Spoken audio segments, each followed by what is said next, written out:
முடிவாக உயிரையும் இழக்க வேண்டும் என்ற கண்ணகியின் கால் பதித்த புனித பூமியின் பெயர். மல்லிகை மனத்தோடு இருந்த மதுரையில் மமதை கொண்ட மன்னனால் மரணத்தை தொட்டான் கோவலன், கண்ணகியின் காவலன். நீ செய்தது சரியா என்று கேட்டால் நேராக, தவறை உணர்ந்து நிற்கிறான் மன்னன் கண்களில் நீராக. கற்பின் திறத்தால் கருகியது மதுரை என்றும் எரிதல் சிலப்பதிகாரம். காட்சி 1, அரண்மனை வாயில், பங்கேற்பாளர் வாயிற்காப்போன் கண்ணகி. காவலரே காவலரே, காவியும் நீரும் கையில் தண்ணி சிலம்பும் ஆதிபிடி போல வடிவம் கொண்டு ஒருத்தி வந்து நிற்கிறான். உம்மை சந்திக்க என்று மன்னனிடம் சொல்லுங்கள், உடனே சொல்லுங்கள். சொல்ல மாட்டீர்களா? விளக்குங்கள்.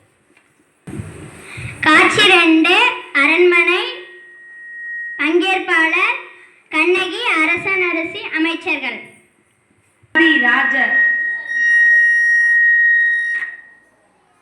ராஜா ராஜ மார்த்தாண்ட வீரகுல சிங்கம் எங்கள் பாண்டிய மன்னர் வருகிறார் வருகிறார் வருகிறார்.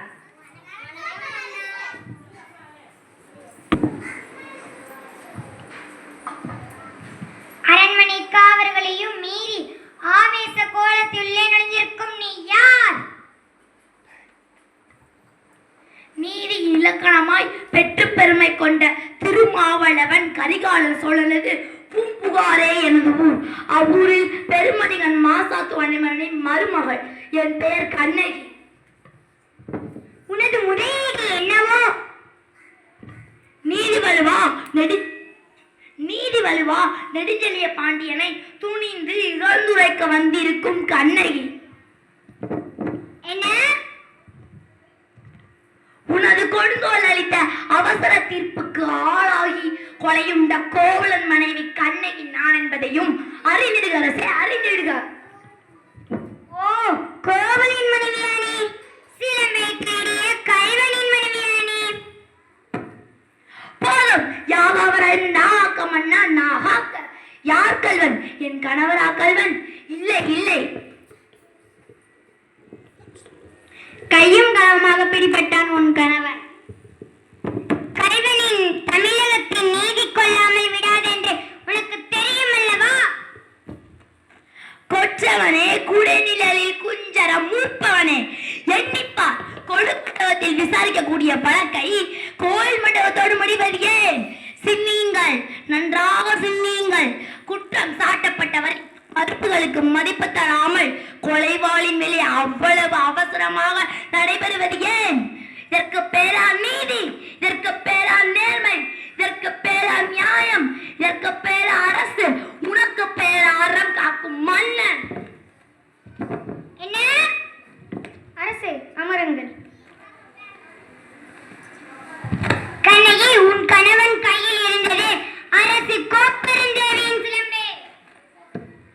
கோப்பெருந்தேவின் சிலம்பல்ல மன்னா, கோப்பெருந்தேவின் சிலம்பல்ல, கோவலன் தேவியாம் என்னுடைய சிலம்பு.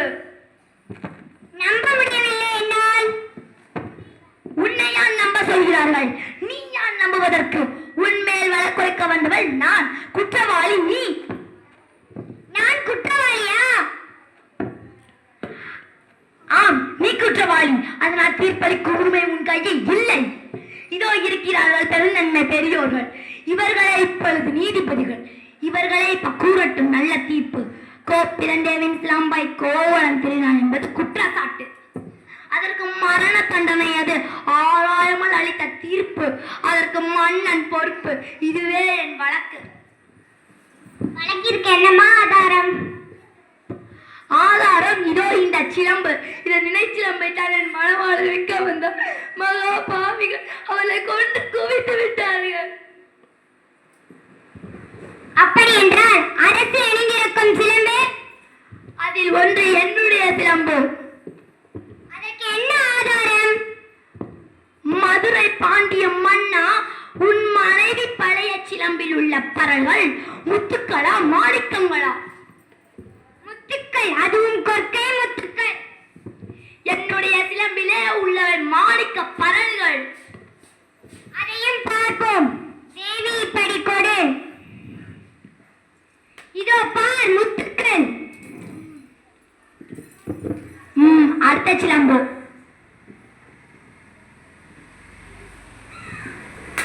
மாணிக்கம். மாணிக்கம் அல்ல மன்னா, மாணிக்கம் அல்ல, இரத்த துளிகள், தர்மத்தின் கண்கள் வடிக்கின்ற இரத்த துளிகள். பாண்டியா, உனக்கு இன்னும் சந்தேகம் தீரவில்லையா? இதோ என்னுடைய மற்றொரு சிலம்பு. மாணிக்கங்கள். அமைச்சர்களே, அரும் பெருசாண்டவர்களே, இதற்கு என்ன பதில்? தலை தொங்கி விட்டதா? நீதி கவிழ்ந்து விட்டதா? வாய் அணைந்து விட்டதா? நெடுஞ்செழிய பாண்டியனின் அறம் மரம் திறம் அனைத்தும் மண்ணோடு மண்ணா கலந்து விட்டதா? ஆயிரம் ஆயிரம் எதிர்த்து வந்தாலும் அண்ணாந்து தலை குனியாமல் படை நடத்தும் உன் வீரம் எங்கே? கம்பீரம் எங்கே? வெற்றி திருப்பாடி எங்கே? எங்கே எங்கே எங்கே? மன்னா, மாசுபடரும் மாநில இல்லவும் நீதி வழங்கிய உனக்கு செங்கோலம் எதற்காக? தேவையில்லை. பாதகம் புரிந்த உனக்கு மணிமுடி எதற்காக? தேவையில்லை. வேலன் குலத்திற்கு அழிவு கற்பிக்க நினைத்த உனக்கு வெண்கொண்ட கொடை எதற்காக? தேவையில்லை. கண்ணகி, உன் கணவன் கல்வன் அல்ல, கல்வன் அல்ல. ஆலயமால் அவசரத்தில் கொண்டு வருக என்று கட்டளையிட்ட நானே கல்வன், நானே கல்வன். தாயே, நீ மன்னித்து விடு, தாயே, நீ மன்னித்து விடமா, மன்னித்து விடு. அரசே, அரசே, ஐயோ ஐயோ ஐயோ, தவறாக நீதி செலுத்தியதால் உமது செங்கோலையும் உமது உயிரையும் நிமிர்த்து விட்டீர்களே அரசே.